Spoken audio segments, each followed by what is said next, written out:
Oh, okay, I'm here. I was just running around my house looking for a book that I wanted to share. And of course, I can't find it because it's been one of those days. Oh my God. Hello, everyone.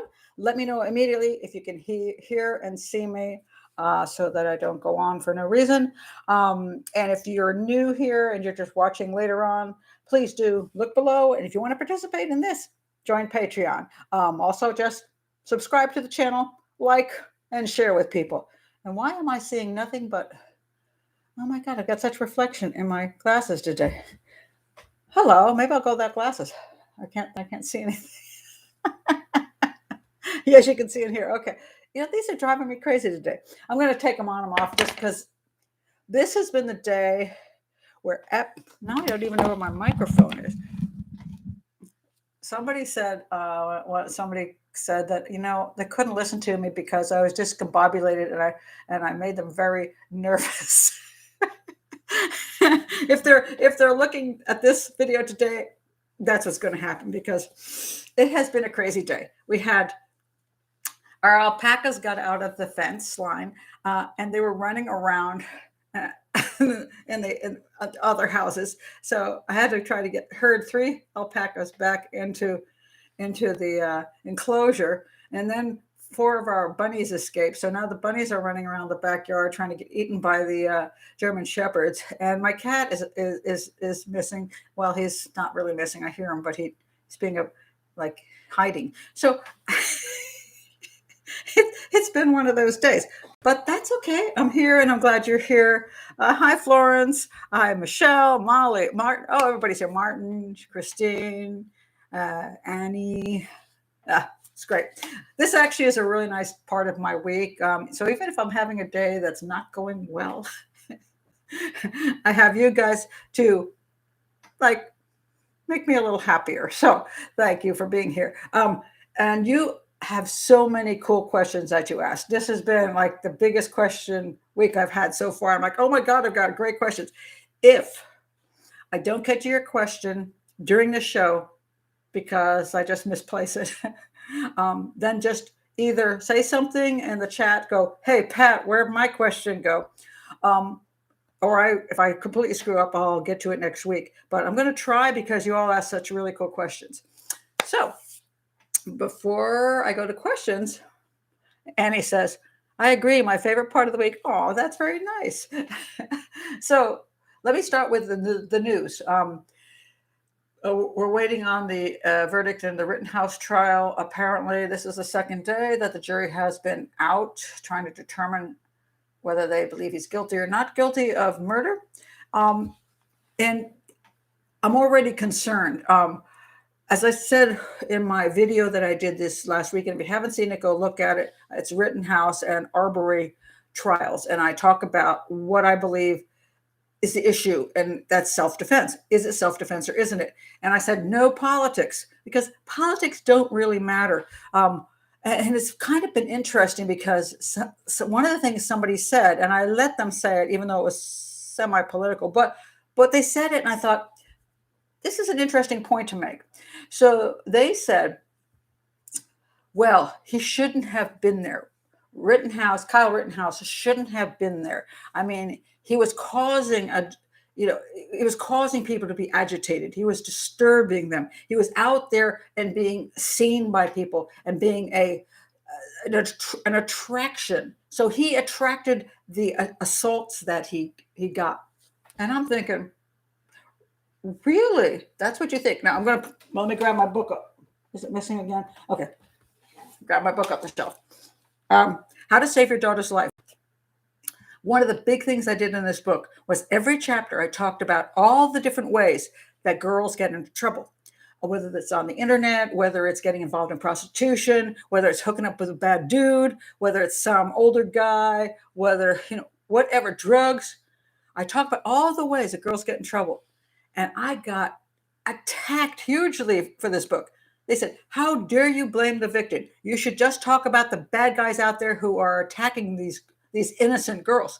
It doesn't matter what they do. I don't care if they do drugs or they're prostitutes or they're whatever. They don't deserve to be raped and murdered and all the bad things that happen to them. And I said, I never said that they deserved it. What I said was, there are things you can do to avoid becoming a victim. And the world is not a perfect place. I mean, right now, I would like to walk down my street. It's dark outside. I just like to wander down my street and look at the star. Isn't the moon doing something weird tonight? Yeah. I want to just go out and away from the lights and look at the moon and the stars. Oh my God, the guy's attacking me. He's not right. The guy who's attacking me and raping and murdering me is an evil, psychopathic serial killer.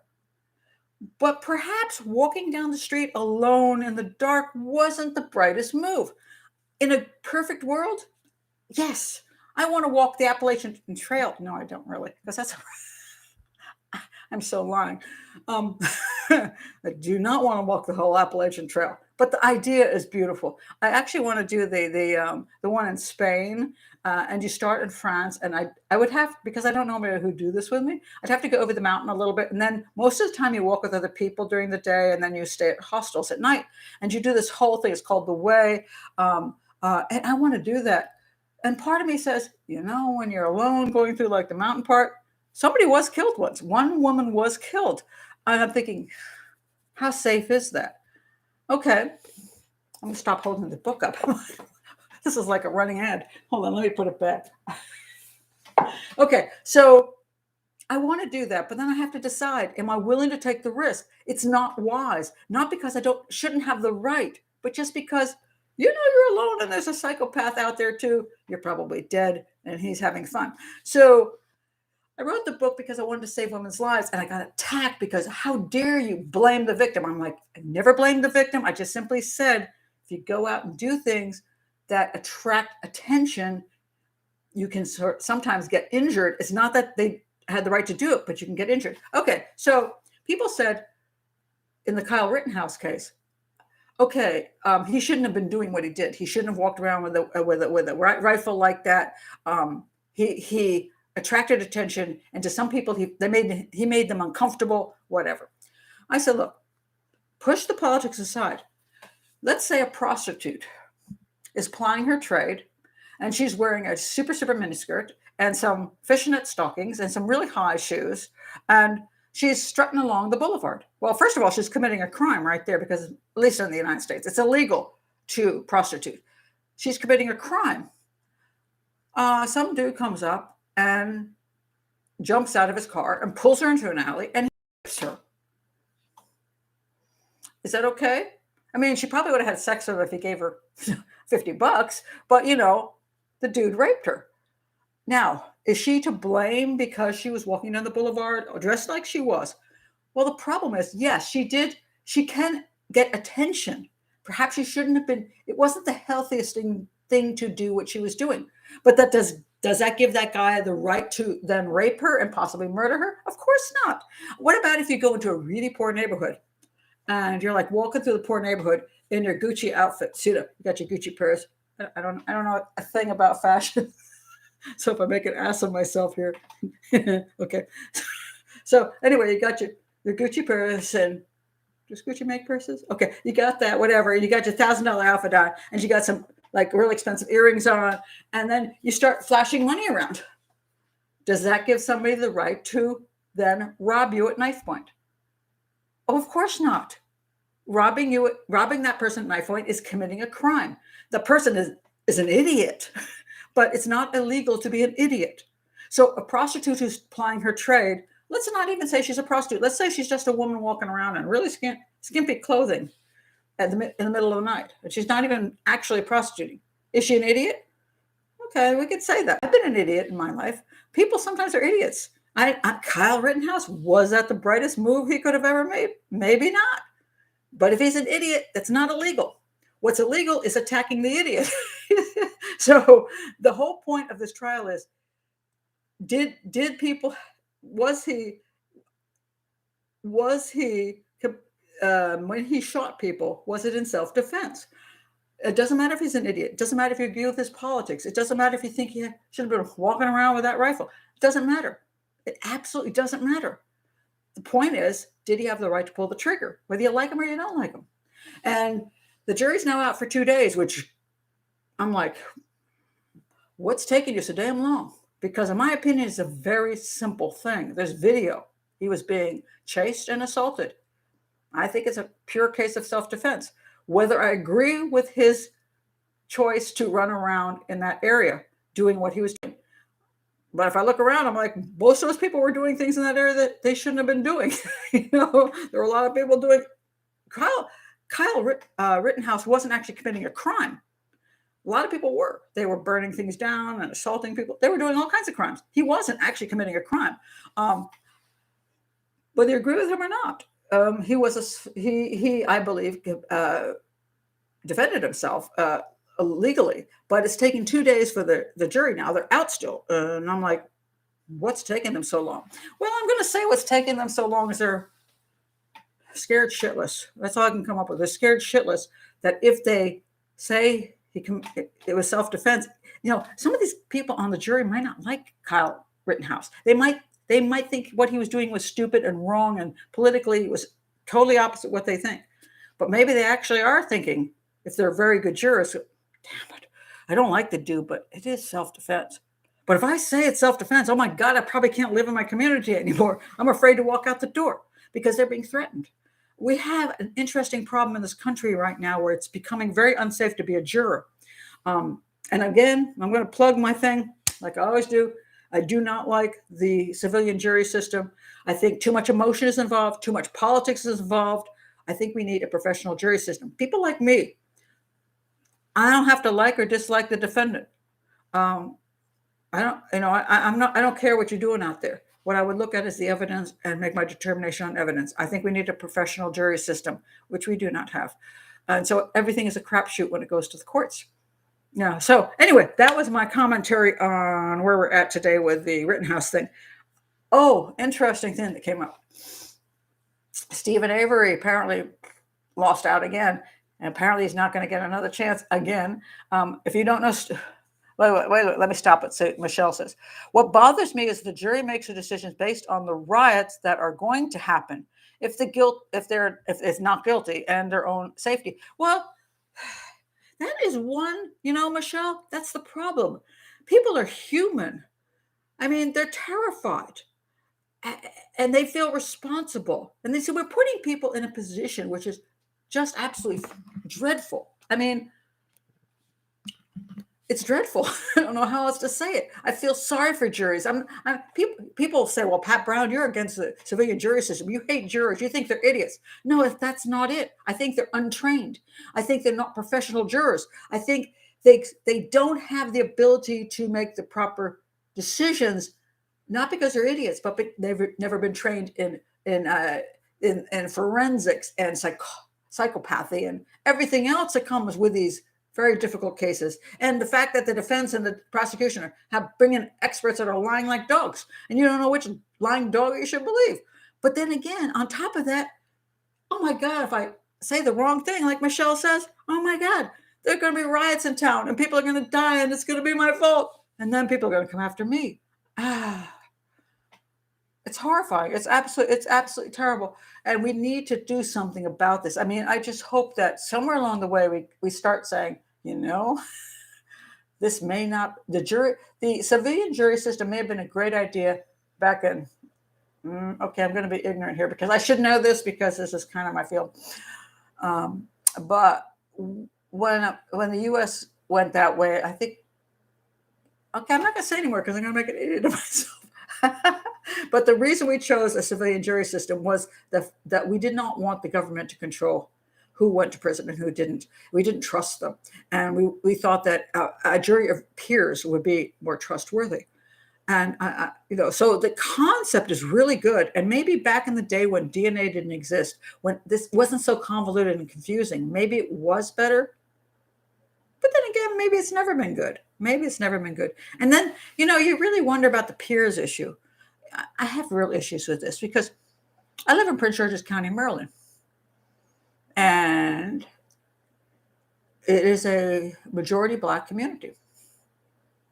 So now let's say I'm going to trial. So I've done supposedly, I've done something and they're going to get a jury for me. Are they supposed to get white people or Black people? I'm like, which ones are my peers? Okay, none of my kids are white. No, I married a Jamaican. I don't have any white kids. I live in a majority black community. I know a lot of black people. Who are my peers? Do they have to look like me? In other words, are white people going to say, I'm on her side? And black people are going to say, I don't like her? I mean, really, this is racism. I'm like, how do you pick a jury of your peers even? I mean, I don't even understand it. So I think back in the day, maybe it never worked at all. Maybe it was just a good idea that wasn't actually a good idea. I actually don't know. So, but at this point in time, I believe we need to revisit the jury system and go perhaps with a professional jury system where people like me are constantly called, and therefore we have no, we don't have anything. We're not emotionally connected. We're not politically connected. It's not like, oh my God, it's my first time in my life. I'm going to be a juror. No, I've done 10 of these in the last year. It's another one. So I'm going to look at the evidence. I think that's where we should go. But hey, that's just me and my platform that I do every once in a while, because before I die, I hope somebody listens to me. Okay. So now I got to put my glasses on because I can't read. All right. That's the stories of the day. So Stephen Avery, if you don't know, he's the guy that's in Making a Murderer. And I did a video on him. I think Stephen Avery is guilty as absolute hell. And people keep trying to get him out because Making a Murderer made him look, oh my God, he's innocent. No. And I'm going to talk about the concept of very guilty people. The concept that very guilty people are people want to get out. Why I'm saying this? Once upon a time, people used to fight for somebody they truly, truly thought were innocent. Well, what's happening today is, my God, they're trying to get out the most guilty looking people ever. I mean, I don't want innocent people to go to prison. I don't want a person who was railroaded to die on death row. I want them to be exonerated. But what I'm seeing these days is that because of the internet, because of the massive amount of people, that there's huge groups of people trying to get completely guilty people off. Stephen Avery is one of the most guilty people I've ever run into. Excessively guilty. And he's not even likable. And he's white. not a racism thing here, but it helps if, generally speaking, since a lot of people believe that African Americans in this country have gotten a raw deal in the justice system, they're more willing to support African Americans and say, wait a minute, years ago, this guy got screwed by some small town in whatever state. I'm not going to say it, so I won't insult a state. Some small town in some state that put him away, and he wasn't guilty. Stephen Avery is white, not a very pleasant dude. As a matter of fact, a really unpleasant dude. And I'm like, what in the world makes you want to save this dude? I mean, I don't get it. I'm like, if anybody is like super guilty, this is the guy. But yet Netflix came out with Making a Murderer, and they convinced people with all the music and all the defense nonsense that was put out that this guy was innocent. So this huge amount of people fighting for this really horrible human being who's guilty as heck. And I'm like, oh my God. Anyway, he did not get he's not going to get out. Okay. So why are people doing this? So before I start on, I'm going to talk about Karen Greenberg brought this up with Hank Skinner. And I think this is really, Hank Skinner is another good example of this. Yes, Martin, you're correct. Martin says, is he the one who had burnt remains on his property? Guilty. The woman basically answered an ad that he was trying to sell a vehicle that she was going to take pictures on his property. She came to his property. She was never seen again after she came to his property. Her remains were found burnt in a fire pit on his property. Her car was found on his property. Okay. Go watch the video and you'll see the massive amount of evidence about this guy. And people are trying to say police planted things, and they planned this whole thing out where they were going to kidnap her and murder her and put her back on his property. It's like, what? Okay. Yeah. Okay. So I want to go on to Hank Skinner. Hank Skinner is somebody they're trying to exonerate these days. And he's part of the Innocence Project efforts. Now, if you're not familiar with the Innocence Project, Do I have problems with the Innocence Project? Oh, yes, I do. My problem isn't the fact that I have worked cases. I'm going to tell you that I don't believe that the person they said was guilty was guilty. I've worked those cases, and I'm trying to get the information to prove that those people weren't guilty. So it's not like I think that every single person who's been found guilty is guilty. It's not like I believe that there's not some police departments who've done less than ethical work. It's not that. I love working with the police. I'm very supportive of the police, homicide and the homicide squads and all the agencies I've worked with. I've worked with wonderful detectives, but that doesn't mean some of them, there's a few that just go wrong, or the politics goes wrong. And if anybody wants to know where I really spoke up on that, you can go to the Superbike video that I did on the quadruple murder in Superbikes in South Carolina, in Chesney, South Carolina. I worked on that case, and the sheriff lied that I didn't work on that case. And they got a plea deal out of a guy who's a serial killer, but he didn't commit the crime. And I proved it with evidence. But nobody cares. I can't get the Innocence Project to get involved in that because he's not on death row. So Innocence Project is not about proving people's innocence. It's about anti-death penalty. Okay, so death penalty. I understand why people are against the death penalty for two reasons. One is that they're concerned that there could be an innocent guy who gets a death penalty. And I know that all of us would say, that has got to be the worst thing ever. Can you imagine? I'm sitting on death row right now, and I'm like, I didn't do it. And every day I have to think that I'm going to eventually be executed. That is horrifying. I totally understand that.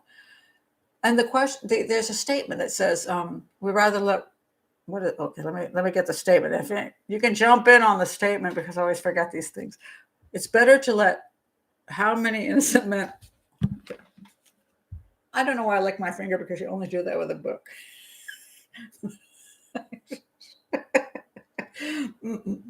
Okay.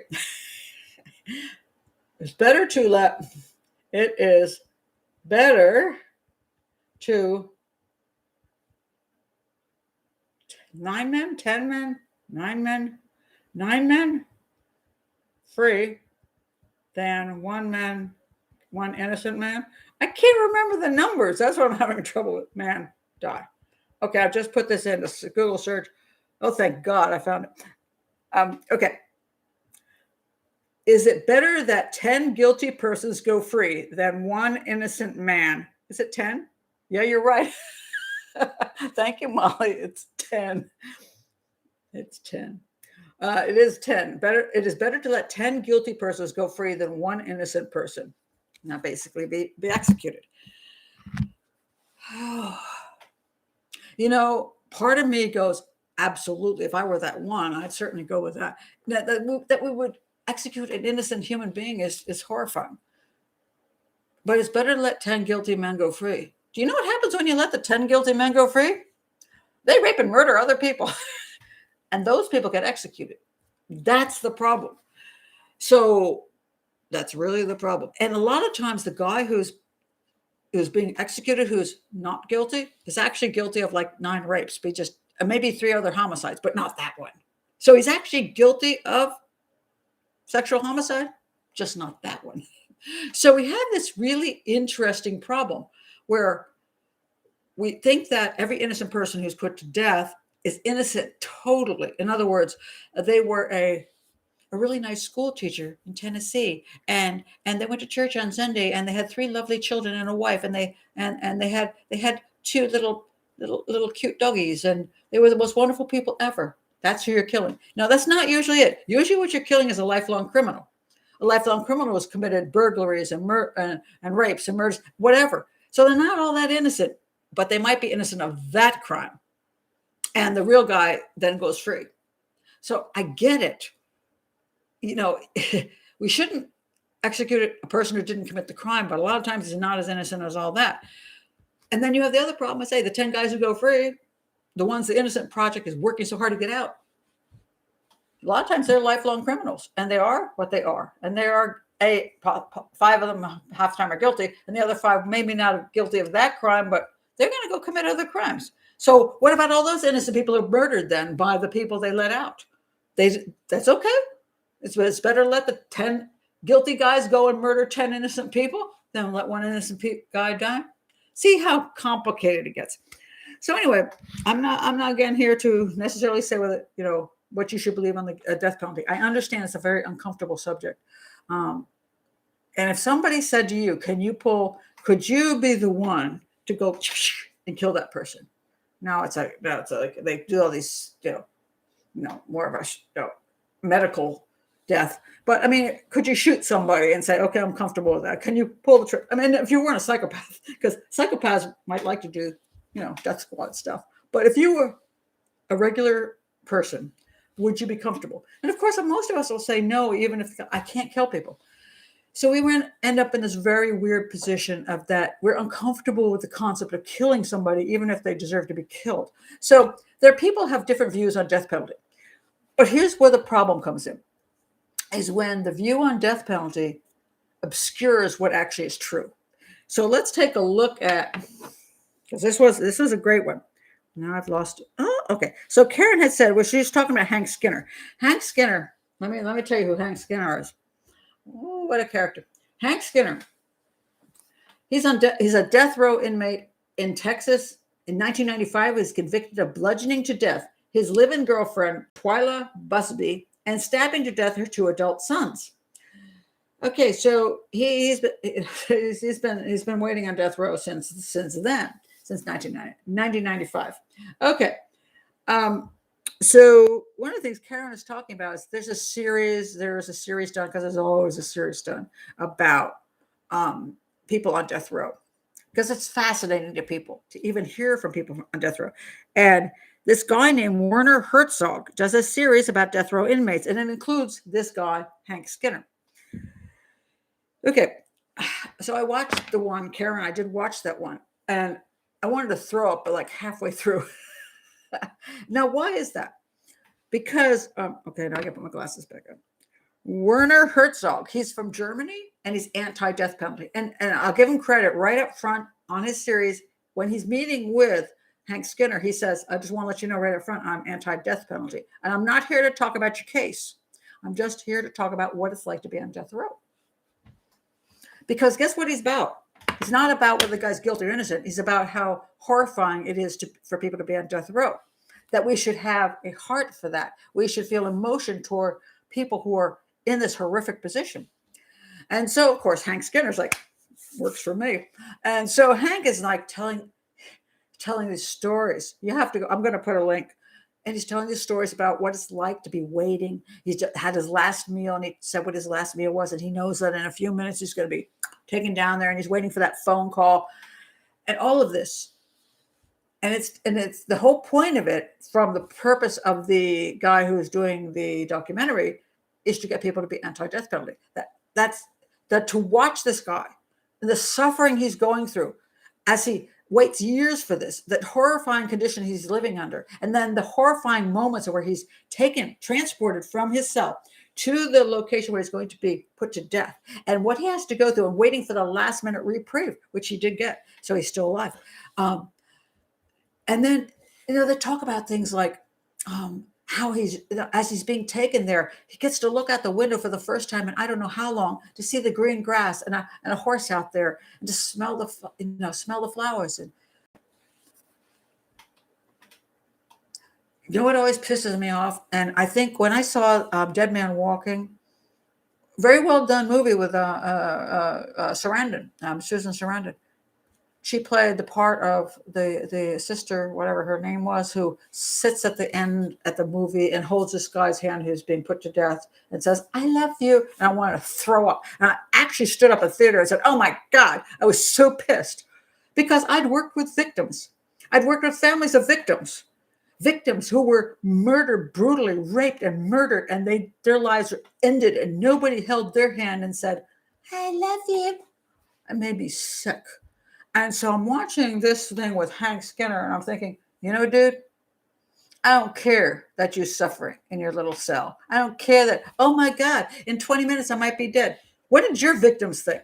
When you were stabbing them and they felt incredible pain and they're lying on the floor and they know they're going to die and they're never going to get to live any longer. They're never going to get married and have children, whatever they, the sons of this woman. What were their thoughts in those last 20 minutes, Hank? And the guy who's making the documentary, what are their thoughts? Why do we not care about the victim's last thoughts?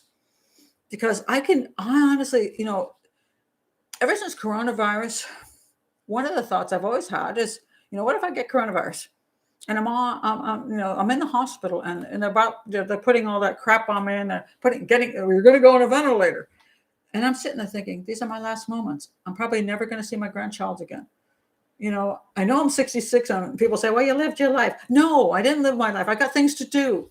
I have things to do. I have places to go. I want to see my grandchild. I want to write books. I want to be here with you guys.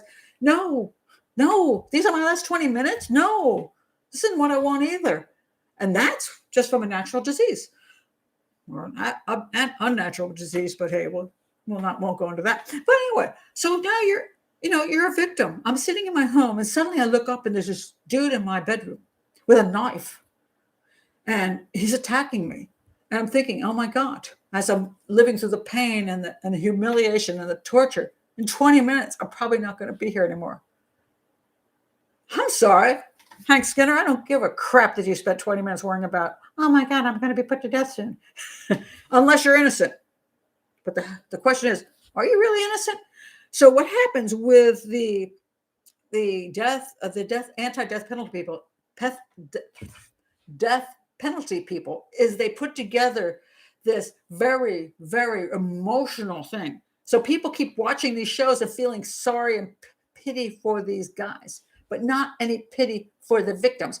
I'm okay. Okay, you want to show me that moment with Hank Skinner and how he feels about the last 20 minutes? Why don't you go over and show the family too, that they lost all their family members, that they'll never see them grow up. They'll never have grandchildren with that. Go see them. Why don't you talk? And that's what pissed me off so much about some of these, so much of this stuff is that we never hear from the victims and what they suffered in the last moments of their life. Not that I'm emotional about this. I am. This is the one subject I'm really emotional about because it just drives me crazy. So now the question is, okay, let's get rid of the point of the whole documentary. Hank Skinner, innocent or not innocent? And here's where I have problems with the Innocence Project. If I were the Innocence Project, and I wasn't just about death penalty issues, because that's really what they're about. They're political. They're not so much concerned about truth. I would want to only work cases where I absolutely believe this person was so railroaded. This person is so innocent. We have to fight and save him. Okay, let's hear about Hank Skinner. Oh my God. Okay, so and one of the things about the Innocence Project. Okay, before I do that, I'm just going to put in just for this, which is amusing. When you go look up Hank Skinner, this is a problem with Google. Hank Skinner, and this is why these kind of things get so much support. There's Wikipedia page comes up number 1. Then we get the Innocence Project comes up there right away, and it says Hank Skinner's continued fight for DNA testing. Then we see something like, oh my God, don't forget Hank Skinner, an interview with Sandrine Georges. I can't pronounce her name. She's from France. Georges. I don't know how it's pronounced, so I'm not going to make it. I don't know. Anyway, listen to this. On April 4th, Hank Skinner turned 57. He spent the last 24 years on Texas death row for a crime he didn't commit. Really? There's no proof he didn't commit it. He was convicted of it. Death row was a lonely and desperate place, a hell, and there are quotes around it, as Hank calls it. On death row since 1995 and in solitary confinement since June 1999, the mail is a source of hope and tremendous strength for him. On the occasion of his birthday, but also to support him in his daily life, we encourage you to write him a short note. This is how death row inmates get massive quantities of fans, and especially women. Women get into writing to death row inmates, and what happens along the way is, and I'm going to put, I hope I can find it. There's another woman, I saw it on YouTube, and she married a death row inmate. She said she was totally anti-death penalty, and that's how she got into writing to the inmates. Of course, only the death row guys. And then she found this one guy and she's like, oh my God, he's such a great guy. Now, oddly enough, he's not innocent. And she doesn't say he's innocent. He says, oh yeah, he did participate in like burying 2 guys alive. Okay. But it was a momentary thing in his life. And don't judge him for the one momentary thing. There's great things about him. So anyway, she ends up getting conjugal rights in the prison. So she ends up getting pregnant by the dude and they have a son. He's still on death row. The woman is mentally ill. I mean, in other words, she's narcissistic personality disorder who wants tremendous amount of attention. And she gets that from this guy on death row who has a limited amount of women he can choose from. Her whole family is turned against her. And she's so upset about that. But, she's saying, she's not even saying he's innocent, just that you shouldn't think badly of him. Really? Okay. So this is what happens. So now Hank Skinner is getting all this attention. He got all these fan clubs. So the interview here is with his wife that he married after he was on death row, of course. Okay. Sandrine, you visited your husband on his birthday. How is he? He's like someone who was arrested over 25 years ago and has been on death row for over 24 years for a crime he did not commit. He fights and never gives up. I find him incredibly combative, and his life force still amazes me as much as ever. Woman, you got a problem. You have a problem that you need attention. That's why you're doing this. Okay. So anyway, she talks about his diet, blah, blah, blah. What are your next steps in the struggle to free Hank? And then she goes on about how she's trying to free Hank and the wait is long and tedious. The outcome remains uncertain, blah, blah, blah. Okay. So then you go back to the Wikipedia page. It is a freaking long Wikipedia page. And here's what happens with these cases. The Innocence Project has a massive, massive amount of money and a massive amount of media. So they can afford to constantly go back and try for an appeal, say that they have new evidence. They can hire God knows how many experts. Listen to the things they try. So basically this dude, he killed 3 people, okay? He claims he was comatose at the time. They did some drugs and he was like unconscious at the time it happened. He lived with the victims and admitted he was in the home when the murders took place, but claims he was in a comatose condition from a near lethal dose of codeine and alcohol. So while he was in that condition, somebody else came in and murdered everybody. Okie dokie. All right. Yeah. So anyway, after the murders, Skinner claims he was roused off the couch by one of the mortally wounded victims, one of the sons. And Skinner made his way to the home of Joyce Andrea Reed, 4 blocks away, and she let him in. And he threatened her about, don't call the police. And he had blood spatters on his clothing, matching all the victims. Let me put it this way. There was a lot of evidence for this guy. So here's what happens. All right. So he's got scheduled for execution. And they keep trying to get new DNA testing to prove somebody else did it. This is a very common thing these days. DNA testing. If they can get touch DNA, in other words, let's say there's something there. Let's say somebody, I don't know, picked up a piece of cloth and that cloth had been touched by another person. They bring it into the house. Oh my God, there's DNA from somebody else. Let's say the woman had sex with somebody before she came home. Oh my God, there's DNA from somebody else. This is how you can try to get DNA into it and confuse everybody. So they're trying to do this with DNA. So, but when you go through this list, I mean, it's hugely long. Over time, the defense is so strong that they can go talk to they can just keep harassing people and harassing people and harassing people and getting experts, and they can always find somebody to recant or an expert to say this couldn't have happened. This is what happens all the time. So here's the first one.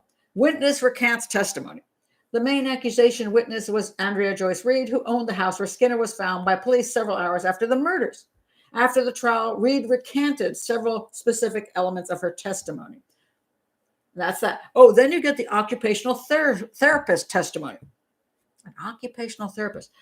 Occupational therapist Joe Tarpley testified at trial that as a result of an injury sustained 6 months before the murders, he believed his right hand didn't have the strength to commit the murders. Then we have a toxicology guy. Then we have a theory about an alternative suspect and a rape. Shortly before the murders, Twyla had been threatened by an uncle who's since been killed in an automobile accident, so yay for that. He was never considered a suspect, but now he's considered a suspect. So they're now just saying that maybe he was the one who did that. claims of color blindness and accidental codeine ingestion. I don't even know what that means, but unanalyzed crime scene objects, analysis of hair clutched in the victim's hand. And then it goes on and on and on. So every single day, the defense team has all this money to simply cause trouble, bring up stuff that's not true. And it's very frustrating because people buy this, and that's the problem. So you get Hank Skinner fan clubs. You get Hank Skinner getting married. You get Hank Skinner getting a documentary made about him. The dude is a piece of crap. He was a piece of crap. He was a drug-using piece of crap who murdered 3 people. But not anymore. Not anymore. So it gets very frustrating because, again, I don't object to when you think something's not right, you really can fight for it. You should do that. But so much of the time, it's just a political issue. Death penalty is a political issue, and they will fight for people all the time that are guilty as hell, and they will get out. And what you need to do is when somebody gets out, you need to go, when you go on Google, you Google evidence. You put evidence of this person and guilty. Then you don't hit page 1, you hit page 9 or 10.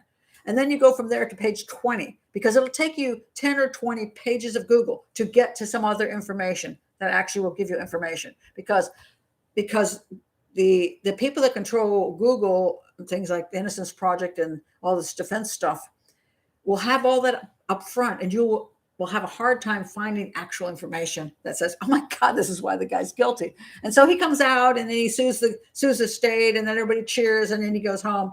And he was guilty to begin with, but now everybody believes he was innocent. And yet here's another example of an innocent man being railroaded by the system.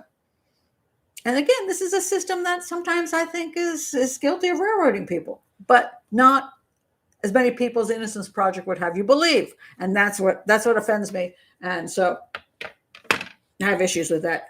There was another case that was brought up, and I want to point out this because I think this is a really interesting point about. Okay, hold on. Let me find it. Who sent this to me? Was it Karen? So Karen sent this one to me. She said, "Hi, Pat.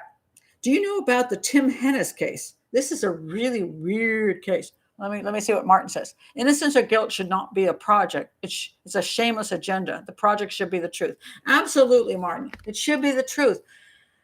But, it isn't. A lot of times the issue is whether people want to strike down the death penalty. So that's the purpose. It's not about truth. And that's an unfortunate thing. I don't care if you want to get rid of the death penalty. If that's what your issue is, fine. Fight for that. But I don't think that we should be using that agenda to free guilty people. And with the internet today, see what happened in the past was, since there was no internet, you couldn't get up a big, huge amount of people fighting for some loser. But now, oh my God, you get like a ton of Facebook pages and Twitter pages, and you got YouTube channels, and you got websites all fighting for some schmuck who deserves to be where he is. And they're like, oh, nobody's innocent. And that starts proliferating, and then nobody knows the truth anymore. And nobody cares about the truth anymore because it becomes people love to fight for an underdog too. It's like, oh my God, we got to fight. Darlene Routier. Check out my video on Darlene Routier. She's got a huge fan club. Oh, she couldn't have done it. I don't think she murdered her children, blah, blah, blah. Let's ignore the evidence. Because, you end up with these two situations. So I, as Pat Brown, if I say I want to free Darlene Routier, I think she's innocent, I'm kind of a good person. You know what I'm saying? I'm like, oh my God, Pat, you care. You care, you love, you want to help somebody be free from a horrible injustice. I'm a good person. Or I can go over here. I think that woman deserves to stay in prison the rest of her life. Well, you're a bad person. You're not, you have no heart. You're mean, Which way is more pleasant? I mean, it's more pleasant to fight for the underdog and have good intentions that my heart says I want to save you. Much nicer than saying, put a bullet through their head. Martin says, oh yeah, you always have to work. Okay, so I want to go into what this whole thing about that Karen put in. This case is bizarre, and I'm not going to go through the whole case because it's very convoluted and it's very long, but I want to point out the problem of an issue of time. Do you know about the Tim Hennis case? He was convicted as a young soldier of the rape and murder of an officer's spouse. along with two of the couple's three children. It brutally murdered the wife of this soldier and brutally murdered two young children, but it did not kill the smallest child, which I think was 22 months. Hennis went to death row and got a new trial because of the inflammatory pictures the prosecutor showed the jury, more prejudicial than probative. Probative? Anyway, again, a problem with a civilian jury. I said the last video I did on Greg Witman murder by his brother Zack Witman. I have every one of those pictures of I think Greg was 13. I have every picture of him lying there dead in the laundry room with 100 stab wounds, his throat cut open. And I have all the autopsy photos, and I've looked at them all. Are they pleasant? No. But I can analyze this crime without going, I don't cry. I mean, it's not that I don't feel sadness.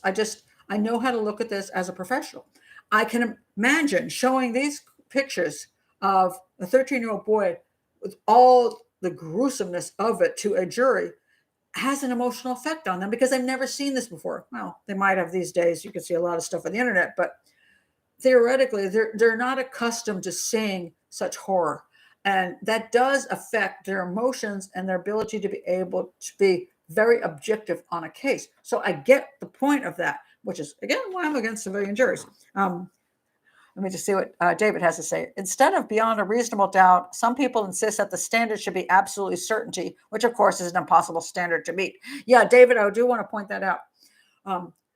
Reasonable doubt is all it's supposed to be. In other words, you've got enough, the totality of the evidence is supportive of the fact that this person committed the crime. Sometimes there's this weird little thing you can't explain, but just because you can't explain one little weird thing doesn't mean you should ignore 99% of the evidence. That's the reasonable thing.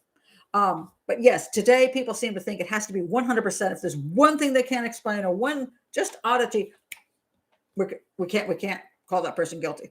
And that's why a lot of people are getting off, because the jury doesn't understand that. And that's very true, David. Thank you for pointing that out.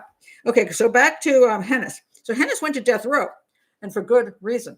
Okay, and he got a new trial because of the pictures. Okay, Hennis was acquitted upon retrial. And again, what I pointed out, if you go look at the video I did on Bamber and Bain, these are two family annihilators. One in UK, that's Bamber. One in New Zealand, that's Bain. Bamber's still in prison. He hasn't gotten his retrial yet. He keeps trying. And Bain got a retrial in New Zealand, and the second jury let him off. And he moved to Australia and got married and has kids. And he was the evidence on Bain was even better than the evidence on Bamber. I mean, I still think Bamber's guilty, but the evidence on Bain was ridiculously good. But see, this is how the defense works. All they need is an appeal, because every jury is a crapshoot. So you threw the dice on the first jury, it didn't work well. You throw the dice on the second jury, hey, you let the guy off. That's what happens. And again, it shouldn't be that easy. If you can get the second trial, you just might get the guy off. That shouldn't be the way our system works, should it? So he got exonerated. So he went on and lived his happy life. So then what happens? After retiring from the military, so he lived a long, happy life. DNA was taken from a vaginal swab and a rape kit that belonged rape kit. So the Army recalled Hennis to duty. So now he's again on death row after a court martial, because one was civilian, one was military. I'm not real good on this stuff, but okay. So normally you can't do that, but because of the two different systems, apparently you could. So this time in the federal system, it's also called the Eastburn murders. That's the name of the Eastburn murders. Hennis raised double jeopardy issues, but lost. Okay. And Karen says, I do believe he's guilty, but she has some questions about why did he fail to murder the youngest child, and why has he never committed additional crimes? Great questions, Karen. But first of all, I want to point out the problem with many years. A lot of times when we have somebody who commits a crime, we come back years later. Now, in this particular case, they actually did convict him. But a lot of times when you come back years later, like with the Bain case, you get a new trial. You get people who are so far removed from the original that they can't relate to the fact of the victims being killed because that happened so long ago. And here in front of you is this guy. I didn't do it. And that guy's alive and the other ones aren't. But it's not just happened. It's so far removed. And there's so much new evidence they can bring in that just cause confusion. And that's why second trials often get somebody off. It didn't work with Hennis. So the question is, in this particular case, the DNA won the day. But the two questions I think are interesting, Karen. One is, why didn't he kill the third child? I don't know. I haven't got a clue. Psychopaths in the commission of crimes sometimes do things we don't understand. It could be because he believed the younger child couldn't identify him. It could be that simple. Or he could say, well, these two older brats, they deserve to die. They were screaming. The younger kid, well, I don't kill babies. That makes me a good guy. Believe it or not, some of them say that because it makes them feel good. I didn't kill the baby. I don't know. Maybe he was about to kill the child and he got spooked and he ran out of the house. Don't know. And we'll never know because if we ask him, he'll lie. So, we'll never know why he didn't do that. And why did he commit additional crimes? Two possibilities. One is a person who will do what he did is basically a serial killer. Okay. Anybody who'll go in and rape and murder a woman and kill two children, it's a pretty bad dude. He liked what he did. It could be that he got caught. And then when he got caught, he was afraid to do it again because he thought, I'll never get away with it twice. I don't want to go back to prison. Serial killers can stop killing. And they may want to kill, but they can stop killing. And they can stop killing because, sorry, hold on a second, just choking.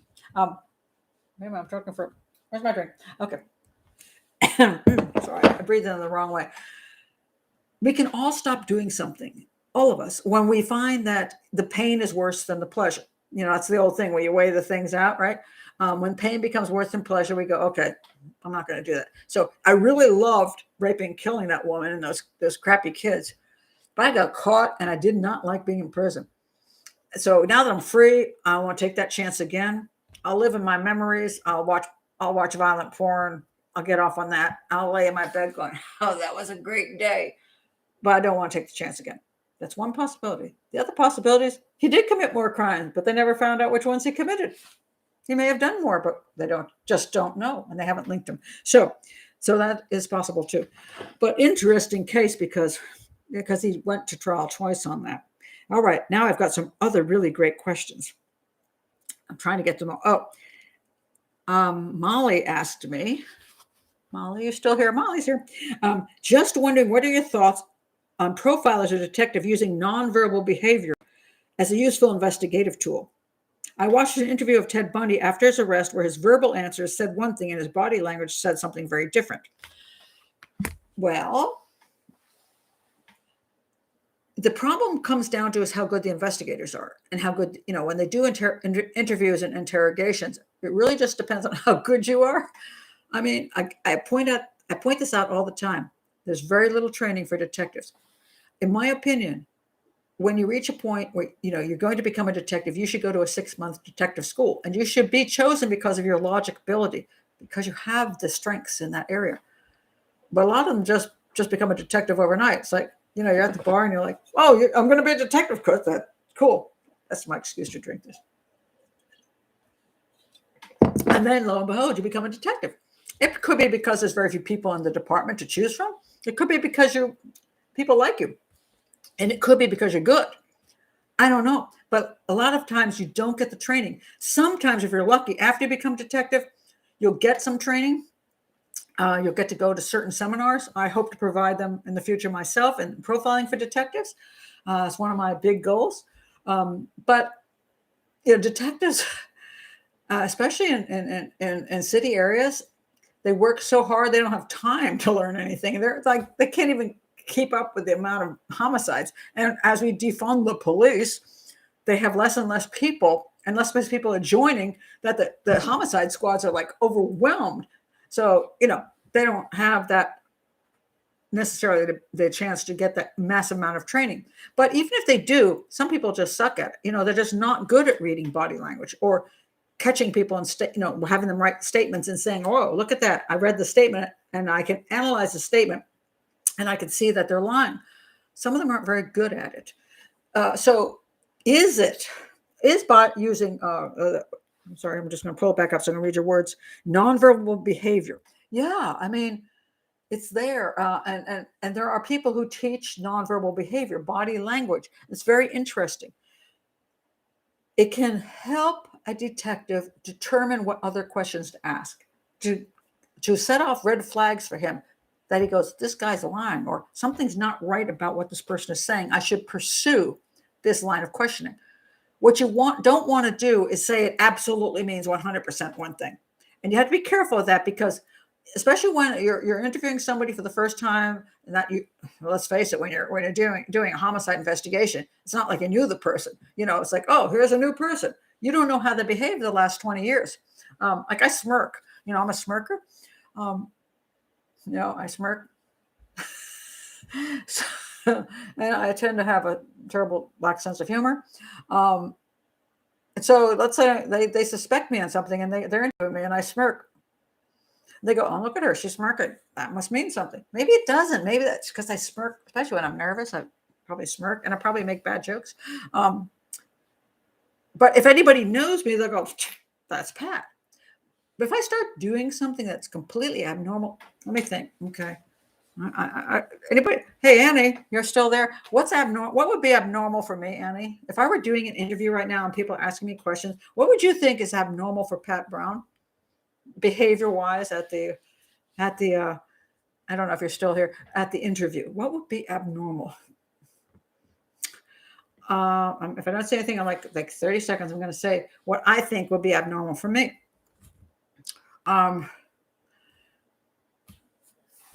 Okay.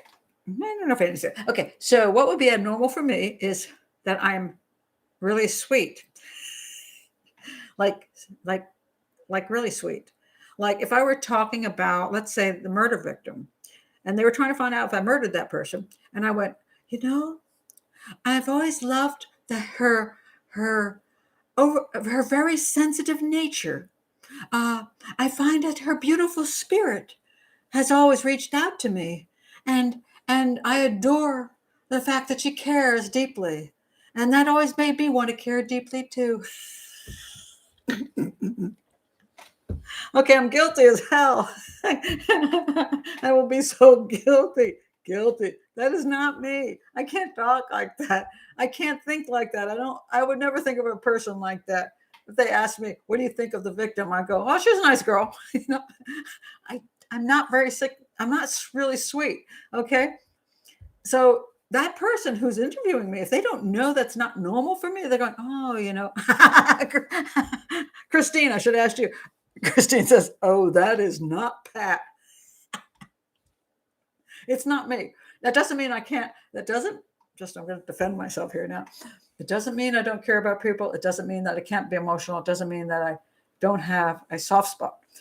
But that kind of language is not me, which is why I don't write sickeningly sweet romance stories, because I can't do it. So, but if you've never met me before, you might think, oh, she's such a sweet woman. And you might go for that. Now, I know a woman like that. She's a dear friend of mine. She embroiders pillows. She's the sweetest person ever. And if you asked her those questions, that is what she would say. And that is her. That's normal for her. It's not normal for me.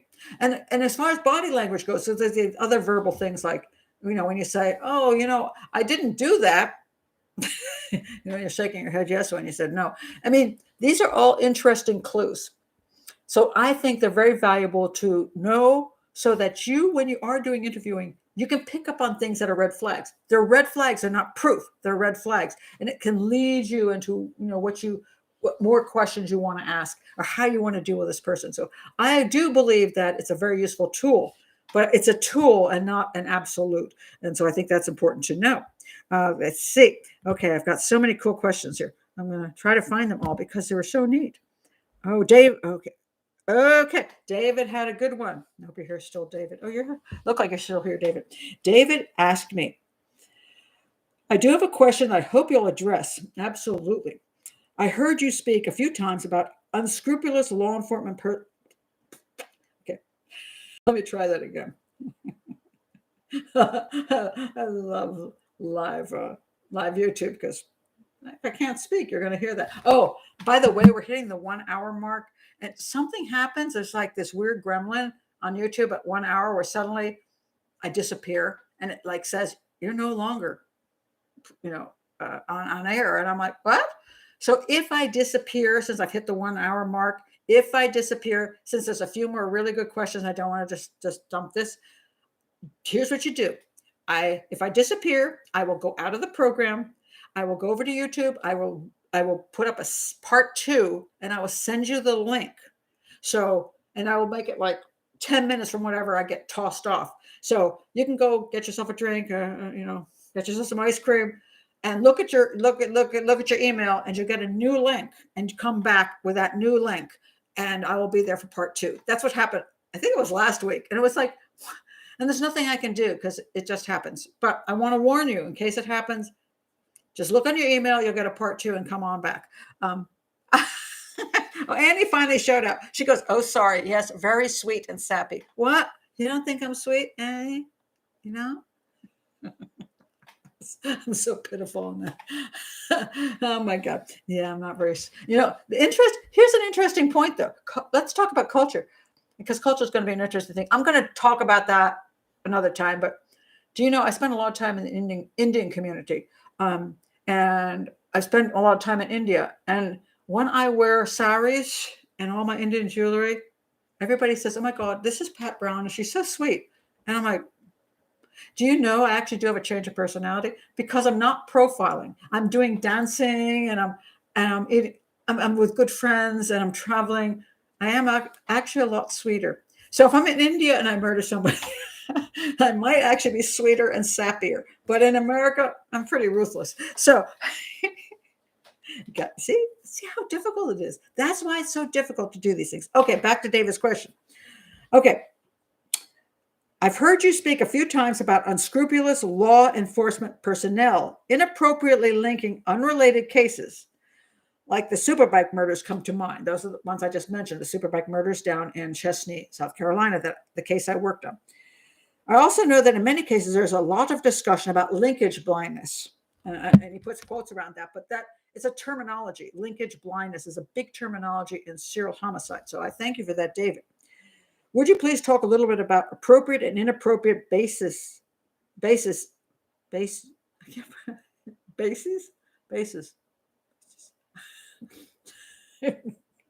Oh, I'm so sad. For linking serial crimes. I'm looking forward to it. Okay.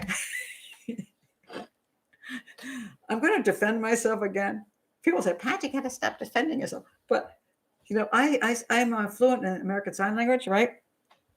And sometimes I see it in American Sign Language. I'm like, I know.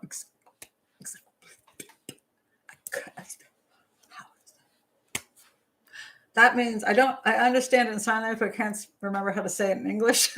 I see it, but I can't say it. So I'm like, what was it in English? I don't know. Anyway, that's my defense. And hey, guys, every time I defend myself, believe me, it's not from a big ego problem. It's just because I like to have fun. So I'm not suffering any. So anyway, yes, this is a great question, David. So I'm going to answer this question. All right. So linkage blindness. First of all, what is linkage blindness? Linkage blindness. The problem with serial homicide is that how do you link one serial homicide to another, to another, to another? How do you know there's a serial killer? Well, the first problem is the local police department never wants you to think there's a serial killer, because if they tell you, if the media comes in and the local police department says, well, we think it's a serial killer, they are in so much trouble politically, and just the pressure They have admitted there might be a serial killer. The media is all over them. The families are all over them. Now they want this thing solved in the next week because, you've all watched these stupid shows like Criminal Minds. And they'll say the guy's going to strike again next week. Well, no, usually he doesn't. Usually it's 6 months to a year. But anyway, next week. So, the whole community is like, oh my God, who's he going to kill next? I can't go out of my house. I'm going to be murdered. So the police department has no freaking clue who the dude is. The most difficult cases to solve are serial homicides. And now you got the whole damn media and community after you. And you're supposed to solve this next week before somebody else gets murdered. And the stress is terrible. They can't, it's just hard to deal with. So to be wise, they say they don't admit to a serial killer almost ever. And he says, yes, you're very sweet, Pat. Oh, you're so nice, Andy. And your $100 is in the mail. Okay, so they don't want to admit to it because if they admit to it, they're going to have to deal with the media and the community. So the idea is to say, we're working on these cases. We do not know if they're connected. So that's the first thing they do. Christina says, love your spirit, Pat. I have to have one. That's how I survive. And so you don't want to admit it. Okay, so now the police are sitting there and they go, okay, let's say they've got 4 cases in their area, which are concerning that they might be linked. How do you prove they're linked? Okay, there's only one absolute way to prove they're linked, and that would be DNA. So obviously, if the killer's DNA is there at every single scene, well, I think you got a pretty good clue that the same dude killed them all. You still may not want to admit it because, again, you don't want to deal with the community and the media, but you might know you got a serial killer. That's the number one way. The number 2 way, this is actually a real case, happened in Canada, and I can't remember what the case was. I talked about this case, but I just don't remember what it was. But anyway, what happened was the police found like 4 women buried under, like by a tree. One tree. There was this tree, and there were all these 4 bodies. And I'm making up the 4 because it may have been 5, it may have been 3. I can't remember. It's like 20 years ago. Anyway, there were these bodies of women by the tree. One woman had been killed, say, 2 years ago. One woman had been killed, say, 1 year ago. One woman was killed only 6 months ago, and the other one last month. The police came out and said, we don't think there's a serial killer. I remember, I think it was on Canada AM or something like that. I know it was on Canada TV. And I'm thinking it was in Canada AM. And they're like, do you think it was a serial killer? I'm like, well, let me put it this way. It would be very unlikely that 4 different killers would find the same tree to bury the women under and the victims under.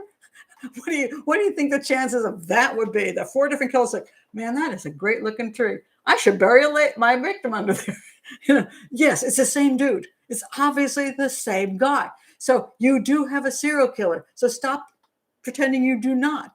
But again, even that was so ridiculous, but yet they didn't want to admit they had a serial killer. So one is the DNA matches. The second one is all the bodies are in the same place. Sometimes that happens when, you dig up somebody's yard and they got 10 bodies in their backyard. Probably the guy who lives there buried them there. Probably his neighbors didn't all jump in and say, oh, let me bury my body. That's not the way it works. So probably that dude's a serial killer. But here comes down to be the real problem. And I think that's specifically what you're asking, David. A lot of it is when you do have these different crimes, how do you know who committed what crime if there's no DNA match? And it gets very difficult. Now, there's a thing, the FBI came up with this concept that everybody would, it's called VICAP. And all the different police departments, every time they got some crime that they couldn't explain, they would enter all the details into the computer program. A woman, she was 28 years old. She was found naked. She was found in a forest. She was strangled. A guy left a a flower near her, whatever he came up with. They would enter that into this VICAP thing. And then what you would be able to do is you'd be able to analyze all that and decide which crimes are connected. And the idea, which is very faulty, by the way, which I totally object to, is that you would see these similarities between these crimes and say, oh my God, they're all connected. And the idea came up a lot with the Boston Strangler. So, he's supposed to put bows around their neck, and he actually didn't do it with every victim. So, but anyway, let's say if you see Criminal Minds, which do not see Criminal Minds because it sucks. But anyway, worst show on profiling and serial killers ever. But there's always this thing in these movies, Criminal Minds and also just general serial killer movies. They always leave this, what they call signature. Signature is supposedly something they do that wasn't necessary, but was like an artistic signature to the crime. Like, it's me now. So like, I like iguanas. So if I kill people, I would paint an iguana on their neck. And you would find 5 different victims with an iguana painted on their neck. And you'd know that's probably one serial killer. Wonder who it is, but it's one serial killer. Most serial killers don't behave that way because most serial crimes are very, very mundane. You jump out of the bushes, hit them over the head, choke them, rape them, and you walk away. What signature is that? There isn't one. So signatures are very rare. And when a guy just dress up the crime a wee bit, he doesn't necessarily do it in every crime. Just maybe that one day is like, I got some extra time. I'm kind of in the mood. I think I'm going to dress this one up. Next time he's like, yeah, I'm done. Yeah.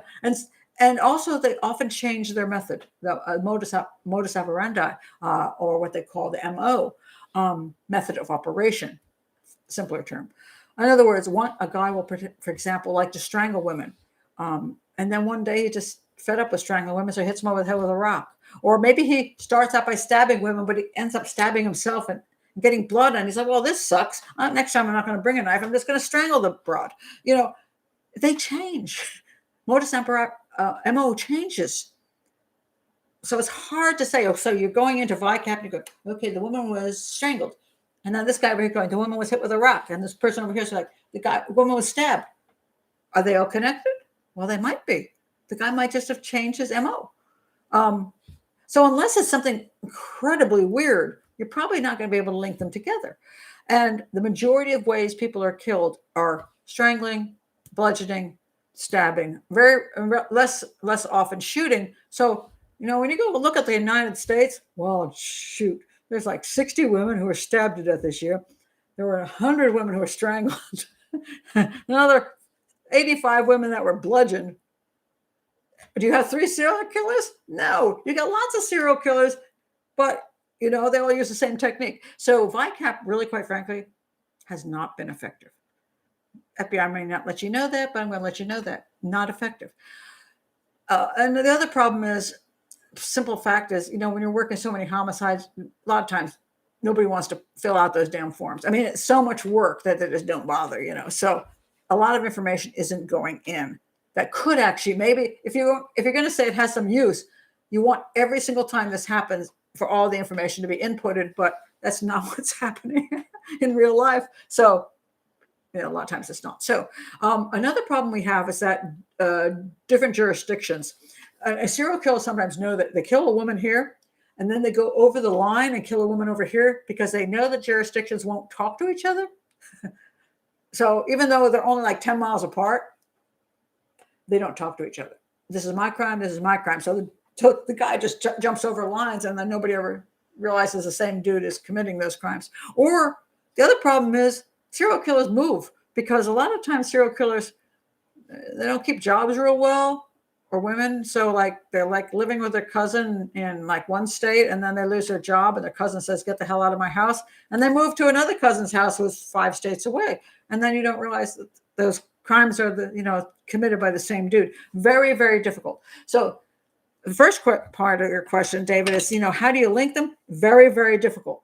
My opinion is they should start a data bank, which every time they have a suspicious murder like this, they input everybody's name who's associated with that person, the people who worked with the person, the neighbors, the boyfriend, the security guard at the building.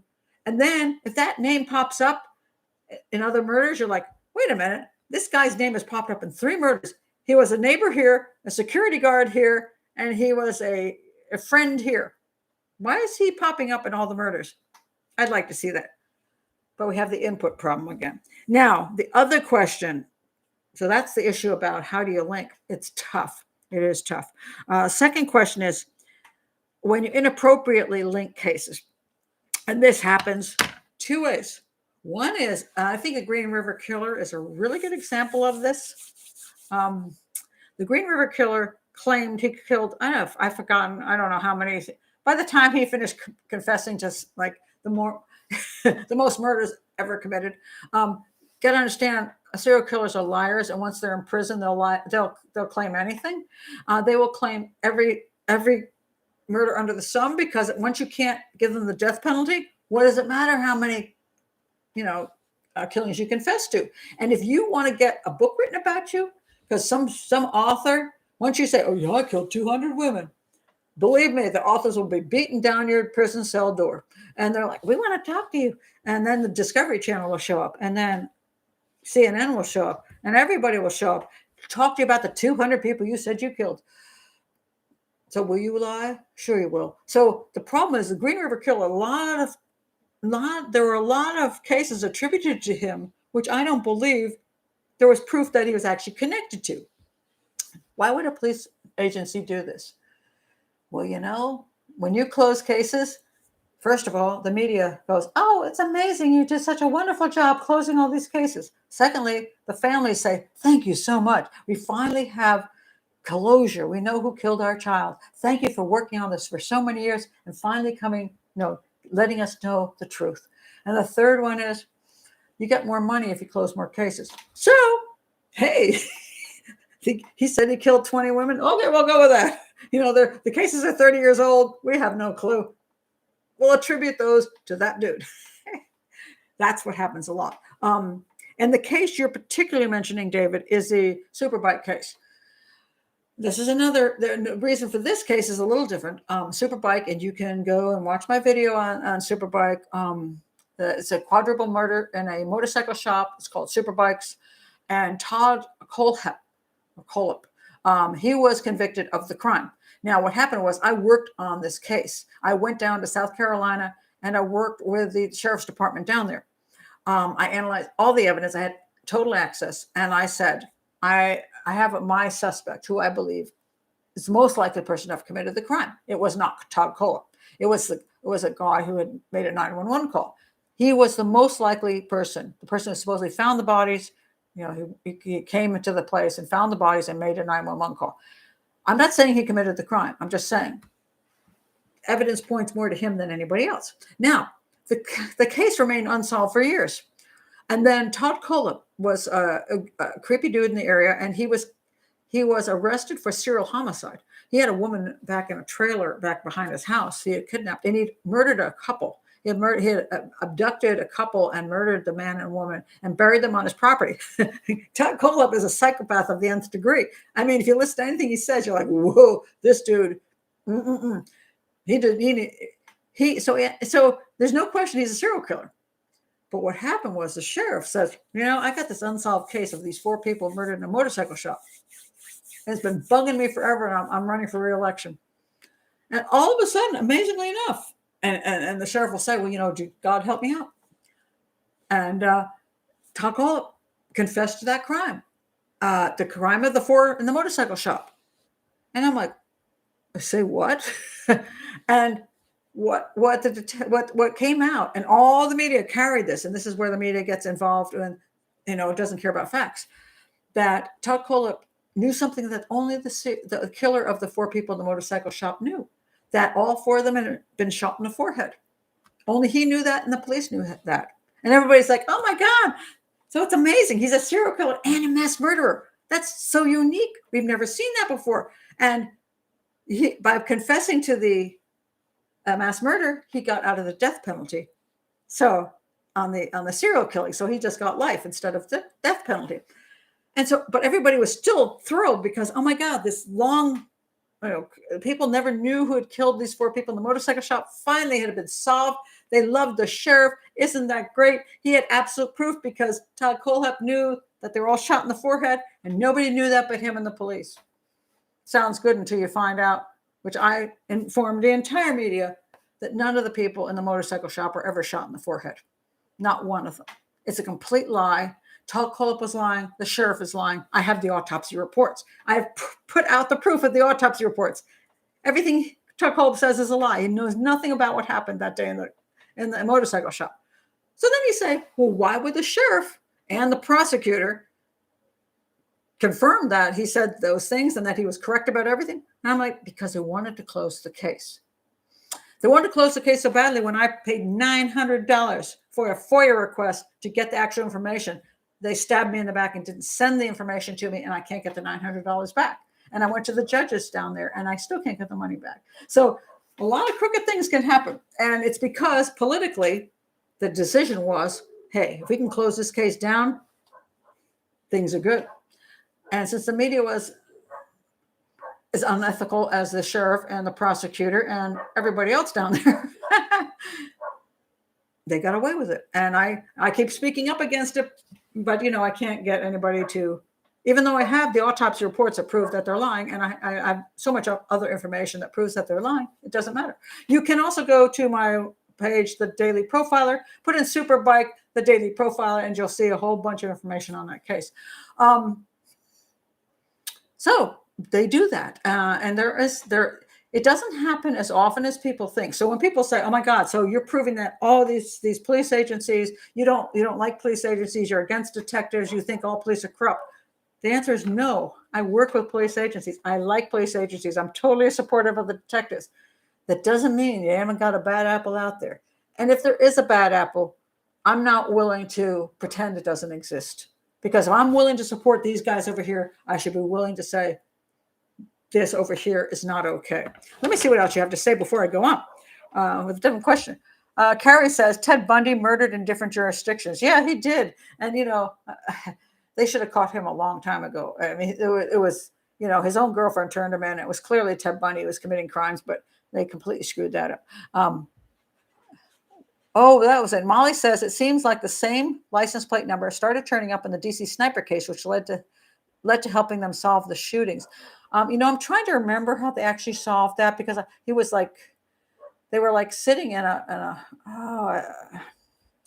God, it's been, I spoke about that case so many years ago, and I don't remember all the issues, but I know they were sitting in like where you pull off and you just take a rest stop, and they were caught there. But I don't remember exactly why they were caught, but I'm interested. I'm going to do a show on that case, but I have to go back and look over everything on it. Because I just don't remember. One of the things I do remember about that case was I wished they had put earlier on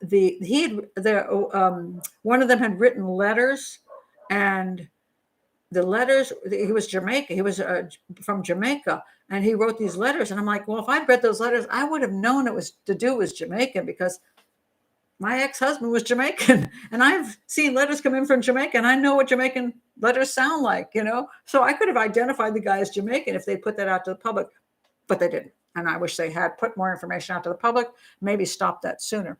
David says, I remember reading John Douglas's, oh my God, take on the Superbike case. At some point, he said the crime was out of character for Todd Kohlhepp, but he still came to the conclusion that he did it.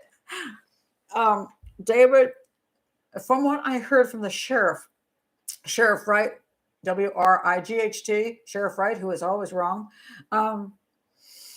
He met John Douglas over lunch, and he presented the case over lunch. And John Douglas said, it looks like a dissatisfied customer over lunch. He didn't actually look at all the details. I spent a week going through every shred of evidence down there. So I have issues with John Douglas. I've always had issues with John Douglas. I will do when I talk about criminal profiling and what kind of materials we should read or listen to, of the profilers out there in the FBI, Robert Ressler is my favorite guy, and John Douglas is probably my least favorite guy, only because I just think that we're not getting the truth from John Douglas. And Robert Ressler I find him more, straightforward and honorable. And So I have issues about the methodologies that John Douglas has used in profiling a number of cases. So we've come to not agree on a lot of things. Let me put it that way. Martin says, I think the DC sniper case was solved by a phone tip-off by a woman in Seattle who knew who the shooter was and his motive. I'm going to have to look at that. And she had been in a relationship with a shooter. I just don't remember. It's just terrible because I lived in DC at the time, and I was one of those people going, am I going to get shot today going to Home Depot or putting gas in my car? It was a really creepy time. And nobody had a clue who it was and what he was going, where he or they were going to strike next. I did do a lot of, I did some, television over that. But, there was not much to say except, whatever. But that's interesting. Martin, I'm going to actually have to re-examine the case. It's been too many years. I don't remember all the details. But I wish they had gone more public with more information early on, kind of like the issue with the Unabomber. If they just released more information about him earlier, maybe his brother would have been able to say far earlier, hey, I know who this is. I know it's my brother. I wish they had gone forth with more information earlier on the snipers. Maybe they would have been, stopped a few of those extra homicides. And I don't think it was the best run investigation I've ever seen. Okay, let's see what other cool things we have here. It's some really good, just really good. Wait a minute. Okay, we got that. Okay. I'm trying to not miss any of these really good ones. Because, oh, shoot. Okay, let's see if I got any left here. Did I miss anybody? Did I miss anybody's question that you sent me? Because you all sent me such good questions. It was just really great. Florence says, yes, they had lived in Tacoma. That was what the older dude, right? Not the Jamaican guy, but the American guy, I believe. That was such a strange case. I mean, it really was a strange case. Let me see what I also said that I promised I would talk about, and see if I missed anything I promised I would talk about. I now go to our. Wait a minute. Okay. Hank Skinner, Innocence Project. Oh, yes. Okay. This is the other one. And who asked me this question? Where did it go? Paris Bennett. No, I've just misplaced it. Who asked me about Paris Bennett? Are you here? Who asked me about Paris Bennett? I think it was really. Okay, I'm going to talk about Paris Bennett. I just wish I knew who mentioned Paris Bennett to me. It's annoying me now. Huh. Darn it. Where's Paris Bennett? If you talked about Florence, was it you who said Paris Bennett? Because this was really super, super interesting. So yes, I want to talk about Paris Bennett. The question was basically about the concept of, after I did the show, was it last week now? Feels like a long time. David says, I agree with you on John Douglas. His opinions seem to align a little too consistently with the media line. John Douglas is hugely connected to the media. He's made a lot of money through the media. He's done consulting with I don't know how many television shows and movies and all that. He's like the go-to guy for the FBI. And I'm not going to say that's okay. I mean, everybody has the right to be successful. I don't object to that. I just have issues with his profiling methodologies. On a number of cases, we worked on the same case, and I have been not happy with his profiling methodology or the way he presents it. So I just have issues with that. David says, thank you for covering my question. Absolutely. I thought it was a great question. So back to Paris Bennett. When I did the show on the murder of Greg Witman. Okay, so Greg Witman, who was 13, was murdered by his brother, Zack Witman, who was 15. And there's a really good show. And if you go to my show on the Witman case, you'll see also a link below. It's called The Witmans, or it's got a bunch of different names. It was Investigation Discovery did it. And it's a whole thing where the Witmans, this is the parents, the mom and dad, talk about how they do not believe Zack Witman killed their other son, and Cain and Abel thing. So Cain killed Abel, and they just can't stop supporting Cain. They say Cain did not murder Abel. We don't believe it, even though all the evidence supports that Cain killed Abel and Zack killed Greg. Absolutely.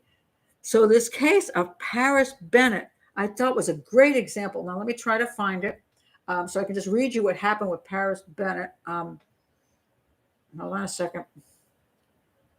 Hello, Paris Bennett. Paris Bennett is disappearing. One more second.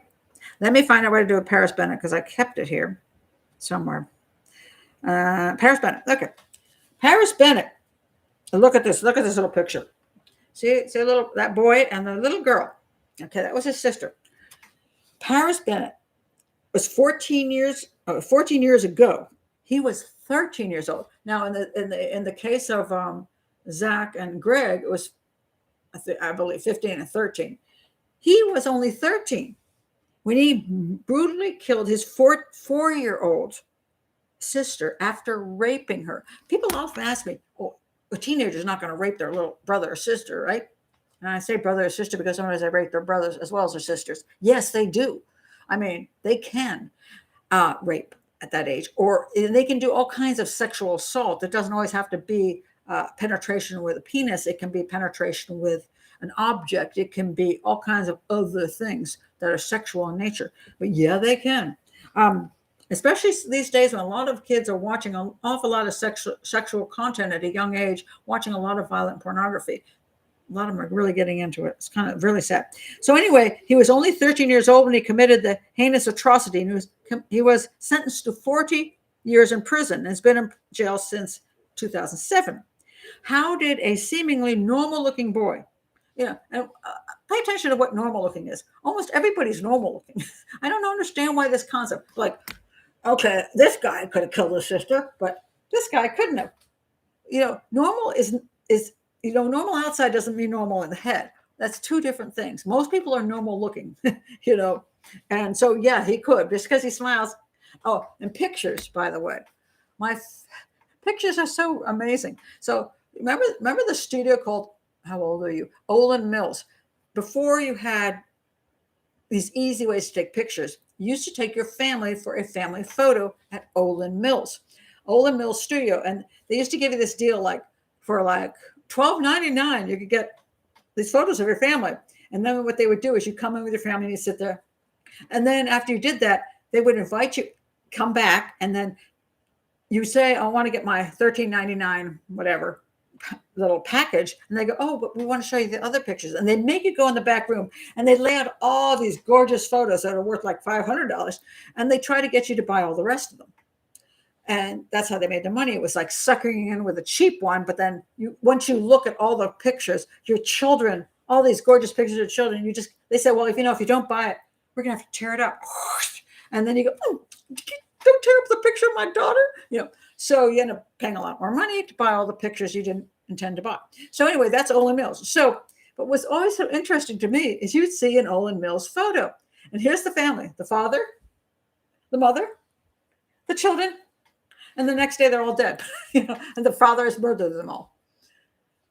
A still photo, even a video in time, does not represent what the person is. Psychopaths are not mean, nasty-looking creatures 24 hours a day. They smile, they laugh, they go to parties, they watch football. That's why they're able to sucker people in and manipulate them, because they don't always look like horrible people. So this kid is a 13-year-old kid. I'm sure he smiled and laughed and joked and all that stuff. So people say, well, he's a normal-looking kid. How did he end up killing his sister in such a savage manner at such a young age? The question continues to confuse everyone even today. Bennett has been described as a psychopath. Yes, he is a psychopath. Okay. And apparently what happened was, all right, Charity Lee, Bennett's mother, explains that she was shaken by the events. Is that all? Shaken by the events? Oh, he murdered his sister. I'd be more than shaken. I don't know who wrote this crap. Lee had been working a regular waitressing job and had left her children under the supervision of a babysitter. In the absence of his mother, Bennett schemed and persuaded the babysitter to leave so that he could harm his sister without any intrusion. And 13 years old, very manipulative. I mean, a 13-year-old psychopath can make up stories that people will believe. Why did this 13-year-old want to expose his sister to such incomprehensible levels of cruelty? Apparently, now, by the way, we're getting into motive here. People say, why would Zack kill his brother Greg? What would be his motive? I mean, why would he do such a horrible thing? Well, because most of the time it's jealousy. That fact that when you look at the Cain and Abel story, what was Cain's issue for killing Abel? Well, apparently Abel was more preferred by God. He was a good person. He presented these offerings that were satisfying to God, and Cain was like, not so pleasant, and his offering sucked. That's what it comes down to be. His offering sucked. So he was pissed off that God liked Abel better, and so he killed Abel. So jealousy is a big thing. Power and control. If you are the one who's not getting the attention, you feel like you've lost power and control. So if you can get rid of the little creature that's getting all the attention, you're the winner. So he supposedly, now this is another thing, Bennett intended to harm his sister as a means to punish his mother. Well, we don't know that. That's what Bennett said, because he wants to blame his mother for what he did. You see how that works? After convincing the babysitter to leave earlier than usual, he managed to stab his sister an unbelievable 17 times, only to spite his mother. The poor 4-year-old girl was sleeping comfortably in her bed when her brother attacked her. After killing his sister, the 13-year-old decided to call the police and confess the horrible crime he had committed. Well, okay, so then supposedly, listen what later it says. Years later, Lee has revealed details of her conversation with her son in the aftermath of the traumatizing incident. No, that wasn't an incident. That was a murder. Bennett told his mother that he had consumed countless hours of violent pornographic content, which had driven him to sexually assault his baby sister. Again, we don't know if that's true. That's what Bennett's saying. After sexually assaulting his sister, he decided to kill her to hide the sexual abuse. Wait a minute, I thought the whole point of killing his sister was to piss off his mother. Oh, now it's because he's covering up sexual abuse. You see, his story has already changed. In her conversation with her son, Lee had also confronted him about his unhealthy consumption of porn. Well, Mom, where the hell were you when you were allowing him to consume porn? Okay. Before the discussion, Lee had caught wind of the 13-year-old's internet search history and was horrified by its content. Even worse, Lee had heard from the authorities that there were traces of semen found on her 4-year-old daughter's lifeless body. This clearly meant that Bennett had exposed his sister to sexual abuse in addition to the violence that ultimately took her life. Oh, then we get, you wonder why kids are sometimes a psychopath? Because their mothers are not far from that. That tree they're falling, that apple falling from the tree, this is it. In a memoir written by Lee, she reveals that her son had planned on murdering her too. Sure. Okay. Again, that's what he's claiming at one. He's got 3 stories now. But he was deterred by how difficult it was to kill a person. Bennett did not kill his sister in a moment of impulse. Rather, he had carefully crafted a scheme that would bring pain and misery to his mother. See, the story gone back. Lee describes the stab wounds on her daughter's body as methodically inflicted and concludes that they could not have all been inflicted in a fit of impulsive rage. The boy killed his sister, then called a friend from school, and later called 911 and informed him of the crime committed. All right, so it goes on and on and on. Then he later says, I messed up, blah, blah, blah. So he confesses to the crime, and guess what happens later on? Oh, perhaps the most bizarre statement that Bennett gave to the police was his description of what it felt like to stab his sister. Bennett told the police that after stabbing his sister, he pulled out the knife slowly and that the feeling was akin to stabbing a marshmallow or a mattress. The coldness with which Bennett details how he murdered his own sister speaks to the deranged nature of his mind. Yes, he's a psychopath. He didn't care about his sister, but he was very interested in how the whole thing felt. That was really cool. So he wasn't horrified. He just was interested in observing how things worked. So anyway, he admitted to that, blah, blah, blah. Oh, he also said he was hallucinating. So story number 4, he was hallucinating. He thought his sister was a pumpkin-headed demon on fire. This was the initial statement. It was quickly retracted. And then he told him, okay, yeah, I plan to kill her. Now, this goes on, punishing his mother. Filled with twisted hate for his mother, Bennett decided to take away both of her children. Lee's daughter was taken away through the brutal act of murder, and her son, who committed the crime, was taken away to prison. Now, here we have an interesting point again about Zack and Greg Witman.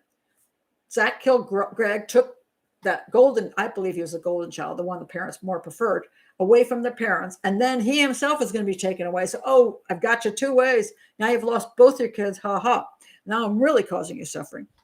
That could be. Or once I get rid of Greg, you'll come and visit me in prison, which is exactly what the parents did. Spent the next years, 20 years, visiting that child, their son, constantly and saying he was innocent. And now he's been released and he's home with his parents.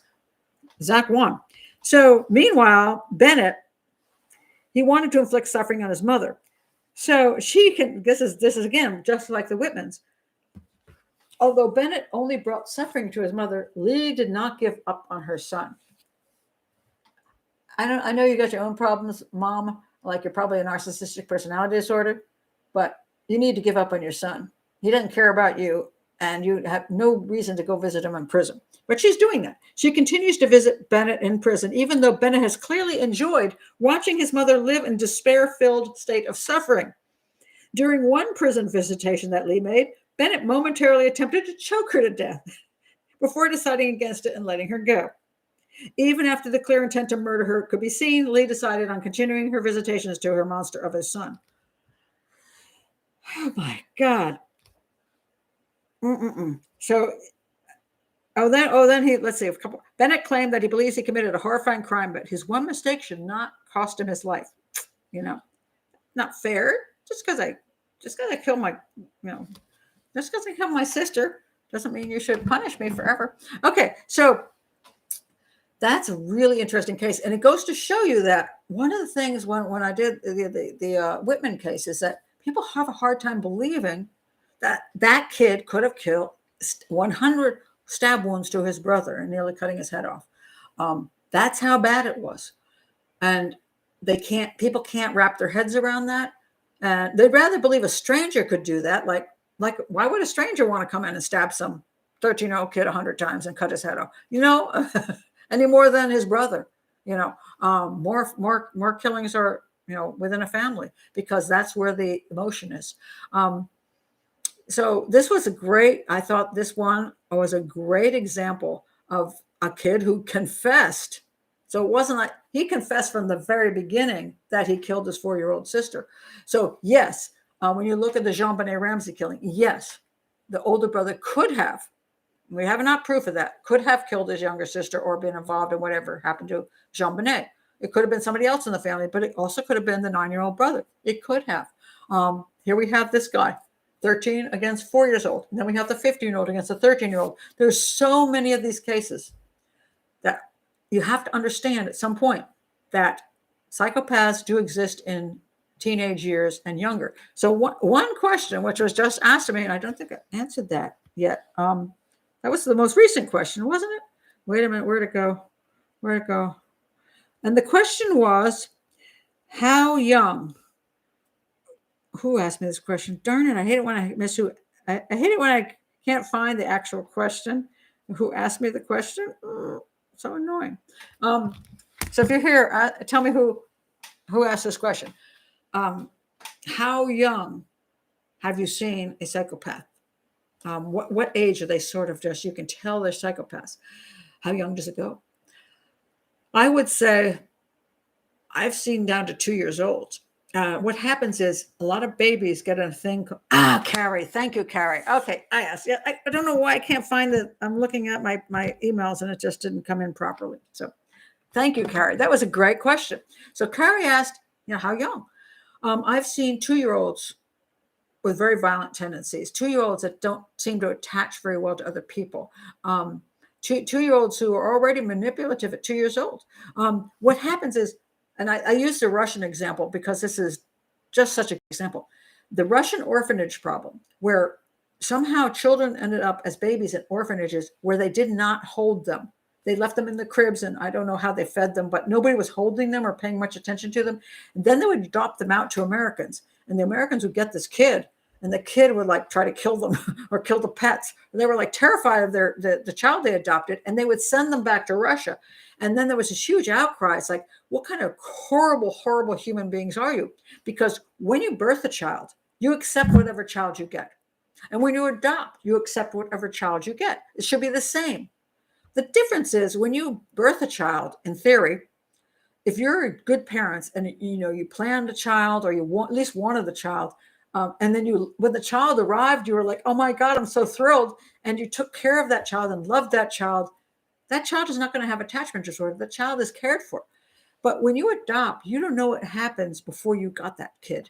And anything can happen to them. Horrible, brutal things can happen to them. Your baby or a child you get at 2 or 3 years old may have been raped already. That child may have been completely ignored and abandoned and just left there. So that child can be so already have such a severe personality disorder. You just don't know it when you get that child. So it's not the same as you're birthing them. You're getting whatever came before when you accept that child. So some of these children were already had attachment disorder, which means that because they were ignored and nobody attached themselves to the child couldn't attach to them. And very early on, that child says, the world sucks and I can't trust anybody. And since I can't trust you, I'm going to learn how to manipulate you. I'm going to learn how to get you. I'm going to fight for myself like an animal. So already these people were adopting these kids and the kids were scaring the living crap out of them. And they're like, they want to give this kid back. And then people are like, how could you do that to your child? And they're like, well, nobody told me that this child was a psychopath before they gave it to me.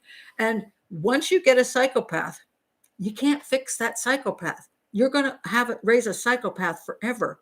Now, only thing that can happen is you can try to distance yourself from that psychopath at some point so they don't do you too much harm. That's about it. They're never going to love you. And you might try to love them. You might want to love them. You might even think you love them, but they're never going to love you. And they will take advantage of you any opportunity they can. So, yeah, very, very young. And it's sad because you can't fix them. You can try to, teach them ways to be less harmful to society only because it will benefit them, not because it'll benefit others. You can't say, no, child, you shouldn't do these harmful things because it makes people unhappy. They're like, works for me. They're unhappy. Cool. No, you have to say, you don't want to do these things because they'll make you unhappy. Because if you do these things, then we're going to have to arrest you or punish you. That'll stop them. But they're never going to stop doing things because it hurts other people because they don't care. They like hurting other people. So you have to, in a sense, they want to manipulate everybody. So the only way to deal with a psychopath is manipulate them back and try to control them so they don't do less harm. But yeah, a lot of times when they can be already young children can be brutal to other young children. And usually we find that killers will all pick on somebody smaller than them. And that's what happens within the family. The older kid kills the younger child, rarely the other way around because they have the power. So very, very sad situation, but that is the way it works. Let's see. Florence says, Paris's grandmother likely killed her husband. Really? And got away with it. Plus, she would send Paris graphic, violent comic books in prison. What? Oh, my God. I assume there's some facts to that rather than Paris just saying that. Because, again, one of the things happens with serial killers, and this is what's wrong with some of the interviews that the FBI did early on when the FBI was developing the whole concept of serial killers and how we're going to label them and put them in categories. They did some really good work, but one of the problems they had was they went in and listened to what they said and believed them. So the serial killer would say, well, I was abused as a child. My mother did this and this happened to me. That's why you became a serial killer. Well, not necessarily because they're liars. Now, it could have happened because I said psychopathic personalities, especially violent ones, usually come out of a household that's not super healthy. But on the other hand, how do we know there's any truth to any of this? Because the dude's a pathological liar. So we're not sure. But the important thing is, and this may be true of Florence, that if somebody else can verify that this is true, then we've got a good eye into that. We do know that Paris's mother was not the best mother and was a drug user. So that is true.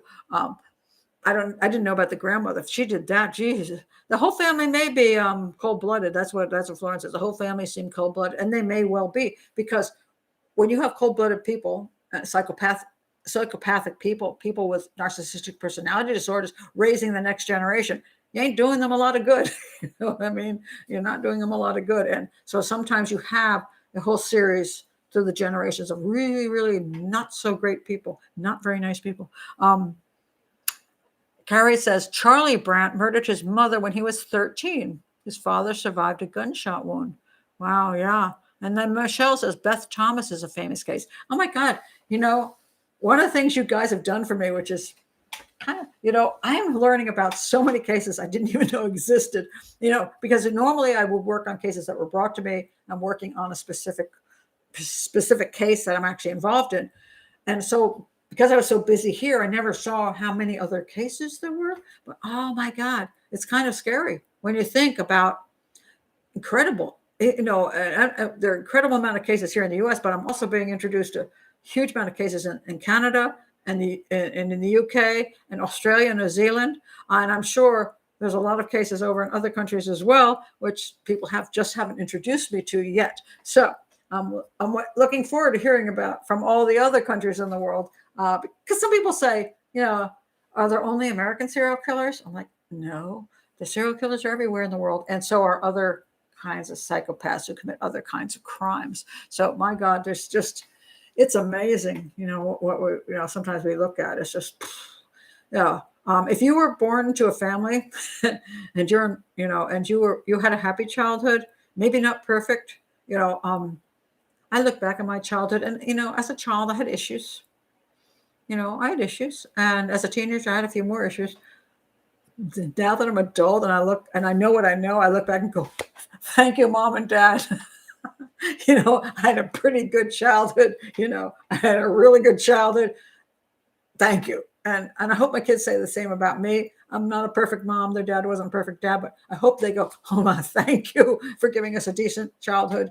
And we grew up to be, you know, decent people. So I think any of you here, to look back and say, well, you know, look what I could have grown up with. And it's really, really horrifyingly sad. And I think that's why it hurts us so much when we see a child who's abused or goes missing, is killed by the family. We just think, it's just so unfair. You know, it's like, you know, how did I get so lucky and somebody else got so unlucky? You know, how is that possible? You know, and that's just the way it goes sometimes. People, you know, you roll the dice and you get the good family and you get the crappy family, you know. And I can't get into why that is true in life, but I would say if we were fortunate, we should just be thankful we were fortunate. And you know, yeah, I was fortunate, so I'm going to say that. I think I've covered all the questions. I do. I think so. That was so. This has been a week of great questions. I love these questions. It was so awesome, and some of the cases you brought up were just amazing. So I mean, I like learning along with you guys about different things, and this was really, really fun. So keep that going. You know, when you join Patreon, and if you're still here and you haven't joined below, and you join Hangout, I mean, I have got the best Hangout patrons here who bring all these great things to me and make this a great, great fun time. Michelle says, look into Beth Thomas case. She expressed psychopathic behavior, but it's amazing how it's turned around. I don't know what that means, but I will look into it. Whatever you mean about, I don't know what you mean by turned around. This is how I remember things. You know, I want to tell you about this.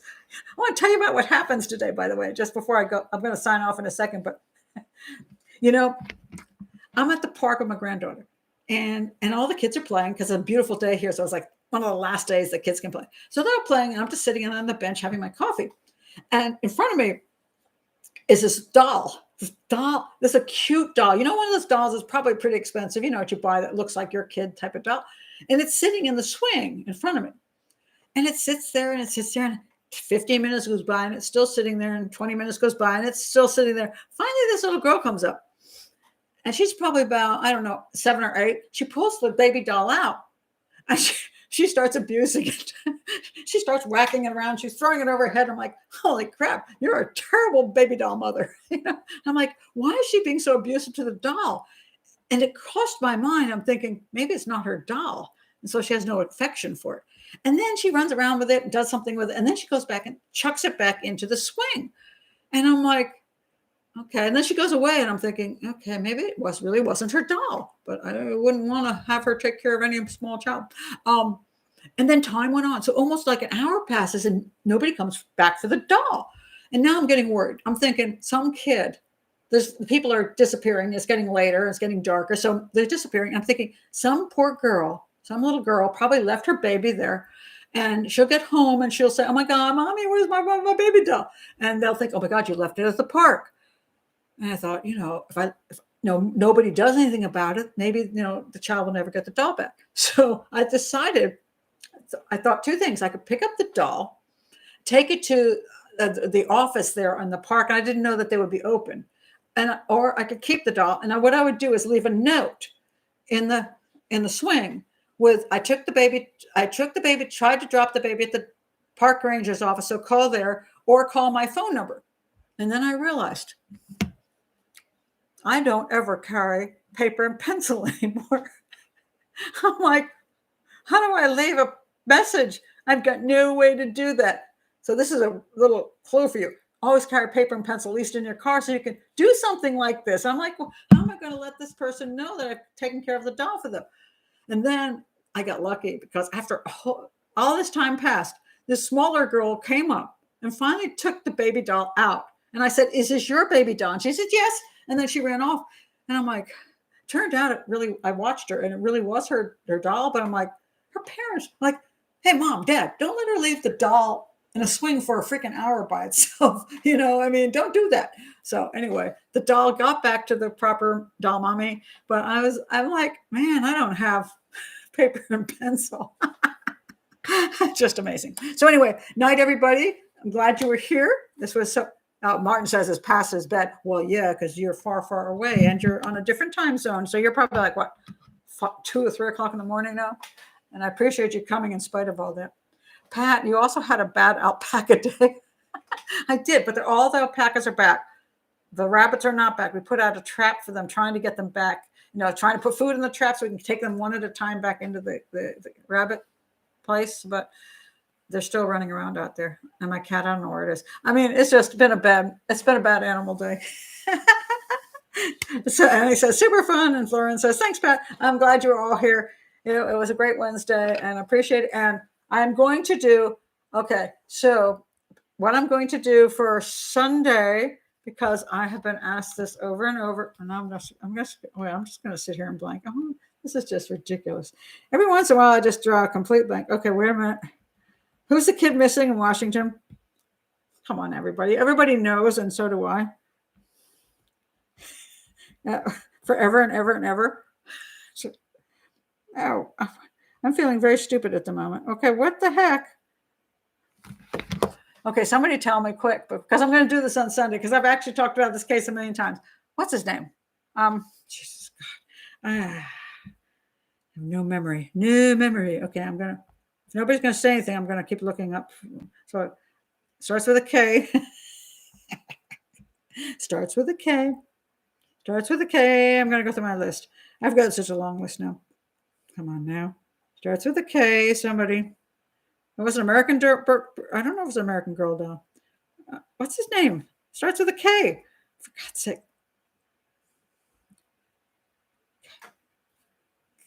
K. Starts with a K. Somebody tell me quick before I lose my mind. I think it starts with a K. The kid out, the one who went missing with a stepmother who's questionable. Oh my God. I swear to God, I've lost my mind. You're blanking too? Come, somebody, it's like one of the most popular cases ever, and I'm just drawing a complete blank. So a kid who went to school and he went missing and his stepmother acted really weird. And everybody's wondering whatever happened to him. It's been years. Oh, thank you, Kyron. Oh, geez. Thank you, Kyron. Oh my God. Yes, I'm going to do my Sunday show. Yes. Was it Portland? Okay. It's Kyron. Yeah, Kyron. Yeah. Was he in Portland or not? Okay.